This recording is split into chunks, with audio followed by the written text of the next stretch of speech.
रात्रि का समय था। एक माता अपने 8 वर्षीय पुत्र को राम कथा सुना रही थी और सुंदर कांड की बात उस बालक को सुना रही थी और बता रही थी कि हनुमान जी लंका में प्रवेश किए और राक्षसों ने उनकी पूंछ में आग लगा दी। तब वह छोटा सा भोला बालक बोला कि माताजी तब क्या हुआ? माताजी बोली, तब हनुमान जी ने अपनी लगी हुई पूंछ में आग से पूरी लंका को जला डाला। सारे राक्षस इधर उधर भागने लगे, चारों तरफ त्राहिमाम मच गई, सब रोने चिल्लाने लगे। तभी थोड़ी घर के बाहर आहट हुई और 20-25 लोग आकर के आवाज़ देने लगे, जिससे माताजी घबरा गई। उन्हें आभास हो गया कि ये लोग डकैत हैं। उनके हाथ से पुस्तक छूट गई। मित्रों, उस बालक का नाम रामलगन था।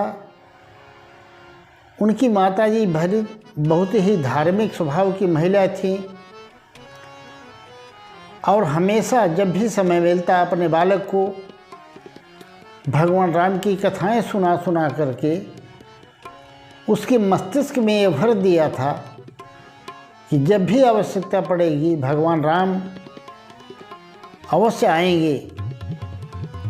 उसे पूर्ण भरोसा हो गया था भगवान राम और हनुमान पर। वह बालक बोला, अरे मैया तू क्यों घबराती है? डकैत हो चाहे कोई भी हो, हनुमान जी अभी भी आ जाएंगे। मैं बुलाता हूँ हनुमान जी को और इन डकैतों को अभी वो सबक सिखाएंगे। इतना कह करके वह बालक वहीं पर से आवाज़ देने लगा, हनुमान जी आइए, अभी लंका जलाने का काम नहीं है, अभी यहाँ डकैत आए हैं, आइए, पहले मेरी माताजी डर रही हैं, इनको बचाइए।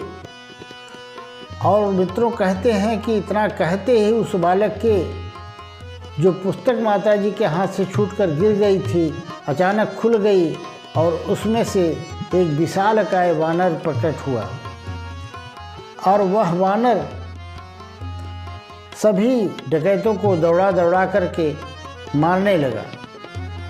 जिसको एक चांटा वानर का लग जाता वह दोबारा फिर उठ नहीं पाता था, कराहने लगता था। और वह बालक निश्चिंत बैठा हुआ उस वानर से बार बार कह रहा था, एक डकैत वहाँ पर है वानर जी, उसको देखिए। और वानर उधर जाता, उस डकैत को मारता।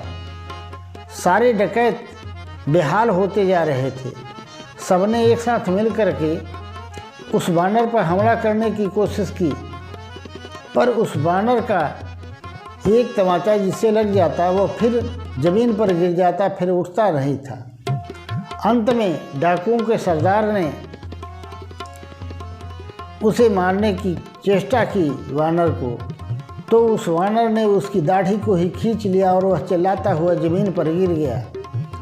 उधर गांव में चारों तरफ हल्ला हो गया, क्योंकि वह इतनी आवाज़ कर रहा था कि पूरे गांव वाले जग गए थे, सब घर के बाहर आए। उस समय उस बालक के पिताजी सत्यनारायण, जो कि बड़े विद्वान थे और संपन्न परिवार के थे, वे कहीं बाहर गए हुए थे। वो इतने विद्वान थे कि काशी से पढ़े हुए थे। बड़े बड़े विद्वान उनसे शास्त्र चर्चा करने के लिए उनके घर पर आया करते थे, पर वे मौके पर नहीं थे।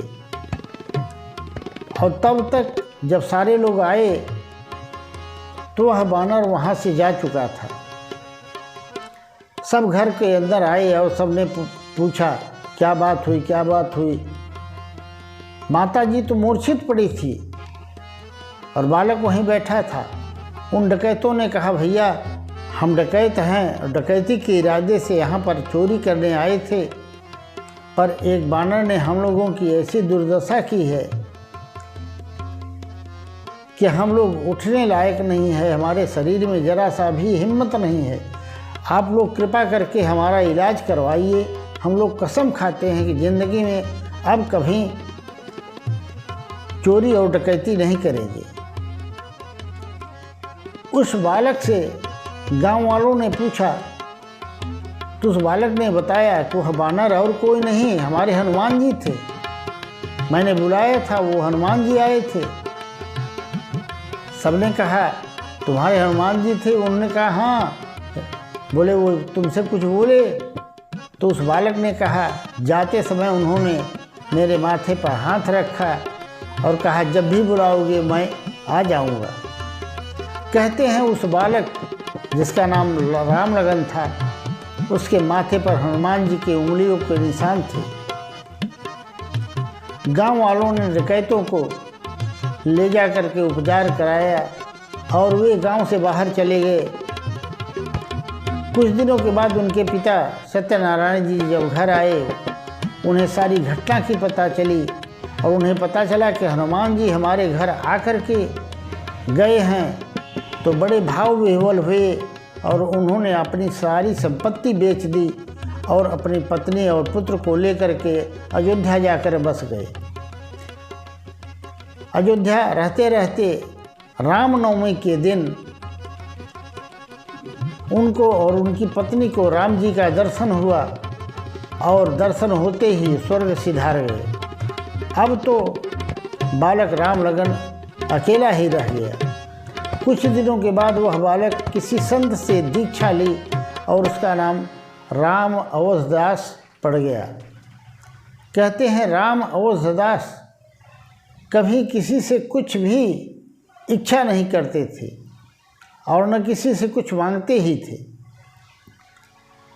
और पूरे अयोध्या में ये चर्चा थी कि जिसे भी हनुमान जी या राम जी का दर्शन करना हो, वह राम अवधदास की कुटिया में चला जाए, वहाँ दर्शन हो जाएगा।